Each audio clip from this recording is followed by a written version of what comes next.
Section பண்ணதுக்கப்புறம் second time மாமா first பேபியை வந்து வீட்டில் விட்டுட்டு ஒர்க்குக்குன்னு போகிறபோது பார்த்துட்டிங்கன்னா நிஜமாகவே அது ஒரு டிஃப்ரெண்ட் ஃபீலாக இருந்தது.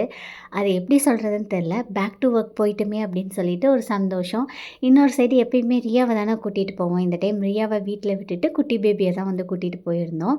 அம்மா தான் வந்து பேபியை பார்த்துட்டாங்க. உடம்பு உங்களுக்கு எப்படி இவ்வளோ சீக்கிரம் ரெக்கவர் ஆச்சுன்னு கேட்குறீங்க. இன்னுமே மைல்டாக பெயின் வந்து இருக்குங்க. கீழே உட்காந்தா எழுந்திருக்கிறது கஷ்டமாக இருக்குது. திரும்பி படுக்கிறது கஷ்டமாக இருக்குது. ஃபஸ்ட்டு ரைட் சைடு லைட்டாக வலிச்சிட்டு இருந்தது. அப்புறம் இப்போ லெஃப்ட் சைடு வந்துட்டு வலிக்குது. டாக்டர் கிட்ட சொல்லவும் புண்ணெல்லாம் நல்லா ஆறிட்டு வருது. அது அப்படி தான் இருக்கும். வேணும்னா பெயின் கில்லர் கொடுக்குறதா சொன்னாங்க. பட் நான் வந்து பெயின் கில்லர் வந்து வாங்கிக்கலங்க. போயிட்டு வந்ததுக்கப்புறம் பார்த்துட்டிங்கன்னா அன்றைக்கி வந்து ஃபீடிங் ட்ரெஸ் ஃபுல் லென்த், அதே மாதிரி angle length, with puff without பஃப்னு சொல்லிட்டு எல்லாமே எடுத்துகிட்டு வந்திருக்கோங்க. நான் ஃபீடிங் ட்ரெஸ் கூட இருக்குங்க. அதெல்லாம் தான் அன்பேக் பண்ணோம். கோயம்புத்தூருக்கு எதுக்கு போனேன் அப்படின்னு ஒரு சிலருக்கு டவுட்டாக இருக்கும். ஒரு பெரிய பிராண்டோட வீடியோ ஷூட்க்கு தாங்க போயிருந்தேன்.